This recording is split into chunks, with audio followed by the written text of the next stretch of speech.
Hello दोस्तों, आज का जो टॉपिक है वो टॉपिक है क्लॉटिंग ऑफ ब्लड, रक्त का थक्का।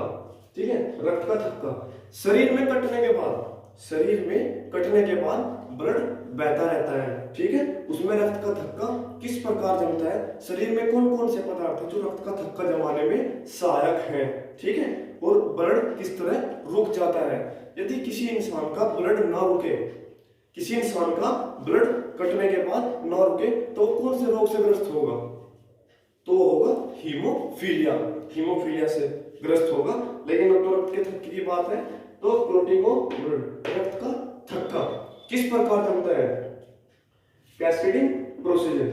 ठीक है, 4 मिनट। ठीक है, कहीं से कटने के बाद हम कितनी देर तक दबाए रखते हैं? 2 मिनट, 4 मिनट, 10 मिनट। ठीक है, उसके बाद क्या होगा? ब्लड आना बंद हो जाएगा, ब्लड रुक जाएगा। उसे क्या बोलते हैं? रक्त का थक्का जमना। उसे बोलते हैं रक्त का थक्का जमना। सबसे पहला होता है थ्रोम्बोसाइट। ठीक है, सबसे पहला होता है थ्रोम्बोसाइट। थ्रोम्बोसाइटिस किसे बोलते हैं? ठीक है, हमारे शरीर में जो होती है प्लेटलेट, जो डेंगू फीवर में गिर जाती है। ठीक है, प्लेटलेट रक्त का थक्का जमाने में बहुत ही सहायक होती है। ठीक है, थ्रोम्बोसाइट बोलते हैं किसे? प्लेटलेट। कटने के बाद जो ब्लड है, जो वायु के संपर्क में आता है, कटने के बाद जो ब्लड वायु के संपर्क में आता है, तो उसको थ्रोम्बोप्लास्टिन बोलते हैं। वो थ्रोम्बोप्लास्टिन में बदल जाता है। ठीक है, थ्रोम्बोप्लास्टिन जो होता है, इसे ध्यान दें, थ्रोम्बोप्लास्टिन जो होता है वो हमारे शरीर में कैल्शियम से मिलता है। कैल्शियम से मिलकर किसको उठाता है? जो एक सोया हुआ ऑक्सीडेट पदार्थ है। ठीक है, थ्रोम्बोप्लास्टिन किससे मिलता है? कैल्शियम से। ठीक है, ये दोनों मिलकर किसे उठाते हैं? प्रोथ्रोम्बिन, जो एक सोया हुआ होता है। ठीक है, ये एक सोया हुआ पदार्थ होता है। इसे दोनों मिलकर क्या करते हैं? उठाते हैं। किस चीज का संकेत देते हैं? कि कहीं से कट लग गया है। ठीक है, और ये सोया हुआ क्या होता है? प्रोथ्रोम्बिन, सोया हुआ प्रोथ्रोम्बिन, और उठने के बाद थ्रोम्बिन। ठीक है, इसका संकेत क्या होता है?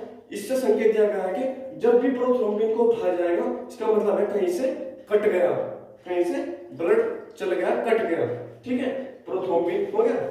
इसको प्रोथ्रोम्बिन को यहां पे ले आओ। प्रोथ्रोम्बिन किससे मिलता है? फाइब्रोजन।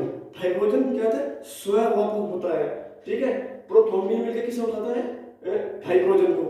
जो सोया हुआ है उसे क्या बोलते हैं? फाइब्रोजन। और उठने के बाद क्या बोलते हैं? फाइब्रीन। उठने के बाद बोलते हैं इसे फाइब्रीन। ठीक है, ये सोया हुआ है और इससे जब ये उठ जाता है तो क्या बोलते हैं? फाइब्रीन। ठीक है, अब ये फाइब्रीन क्या है? फाइब्रीन को यहां पर रख के क्या होता है? एक जालीनुमा संरचना होती है। फाइब्रीन जो होता है एक जाली बनाता है, जिससे कि हमारे जो रुधिराणु है, डब्ल्यूबीसी, आरबीसी, जो प्लेटलेट है, वे थोड़े मोटे होते हैं। ठीक है, वे लिक्विड से मोटे होते हैं। इस तरह की जाली बनाई जाती है।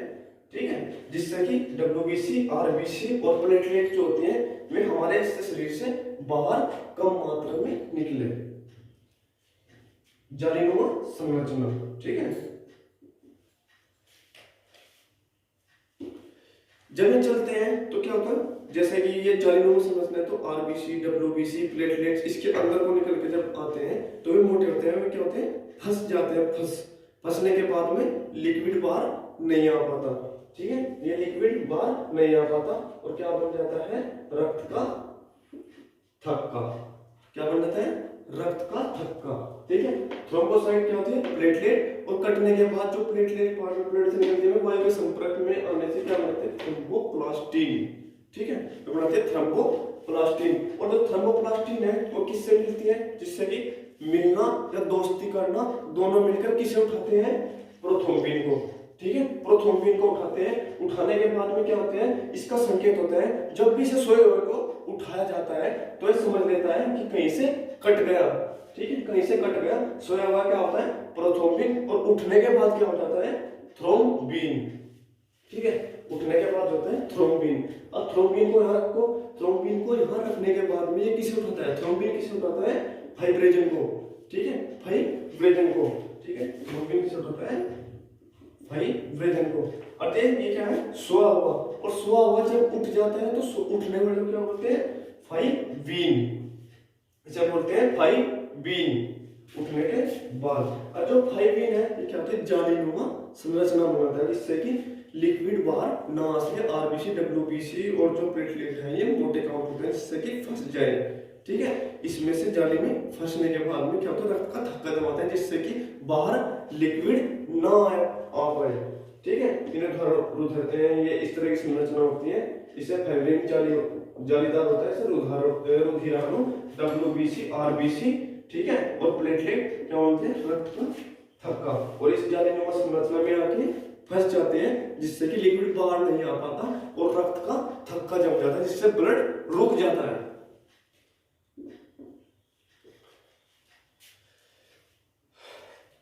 ठीक है, सारी प्रक्रिया आपको समझ में आ गई होगी, और चैनल को लाइक, सब्सक्राइब और कमेंट जरूर कीजिएगा।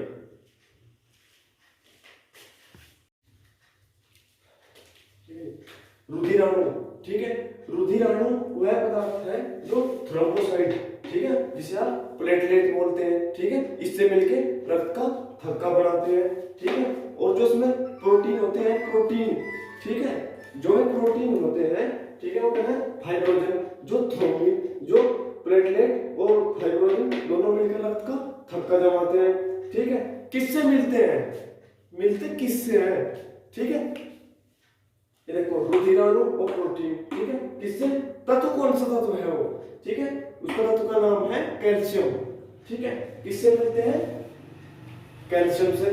ठीक है, कैल्शियम से मिलते हैं, तो कैल्शियम और विटामिन ऐसी कौन सी विटामिन है जो रक्त का थक्का जमाने में बहुत ही सहायक है, कौन सी, विटामिन के। ठीक है, विटामिन के, ठीक है, विटामिन के होगी, रुधिराणु होगा, प्रोथ्रोम्बोन, प्लेटलेट, और ये प्रोटीन कौन से होंगे, हाइड्रोजन, थ्रोम्बिन, और तत्व कौन से होंगे, कैल्शियम। ठीक है, और विटामिन, कौन सी विटामिन होगी, विटामिन के। ठीक है, विटामिन के, ठीक है, एक एंटीक्लोटीन, ठीक है, एंटीक्लोटीन जो होगा वो होता है हेपेरिन।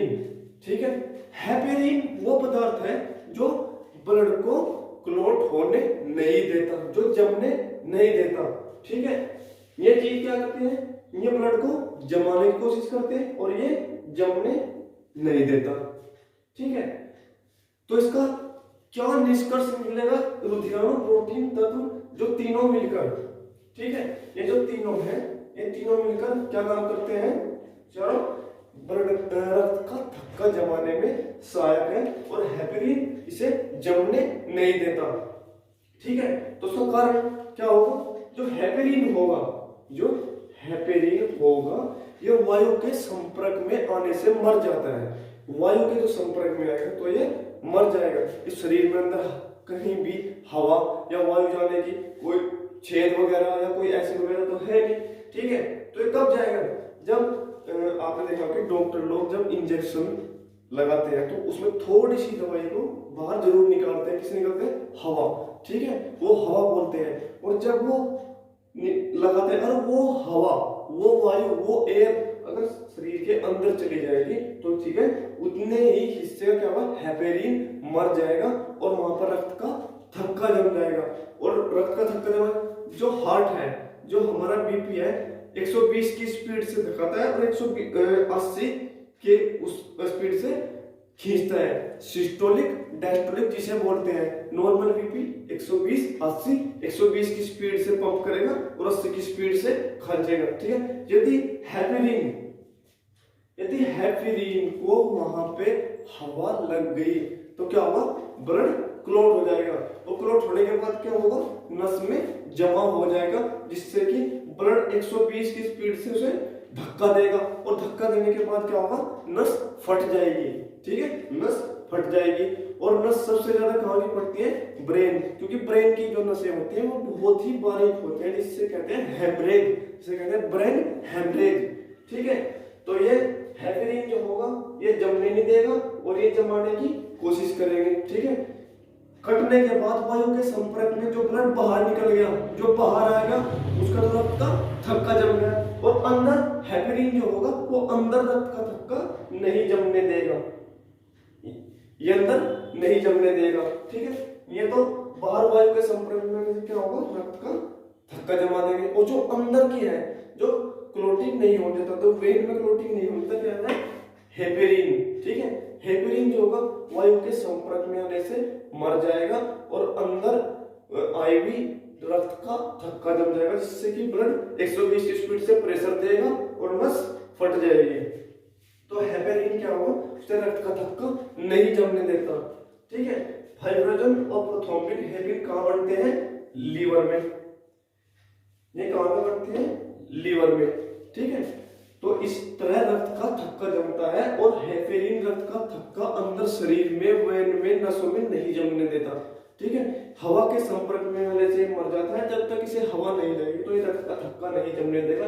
ये हवा लगने पर रक्त का थक्का जमाते हैं और ये रक्त का थक्का जमने नहीं देता, क्योंकि ये तो हो गए बाहरी रक्त का थक्का जमाने में सहायक, जो बाहर ब्लड निकल कर उसको रक्त का थक्का जमाने में, जो अंदर ब्लड क्लोटिंग चल रही है, जो अंदर ब्लड है, ठीक है, उसे हेपेरिन क्या काम करेगा, रक्त का थक्का नहीं जमने देगा।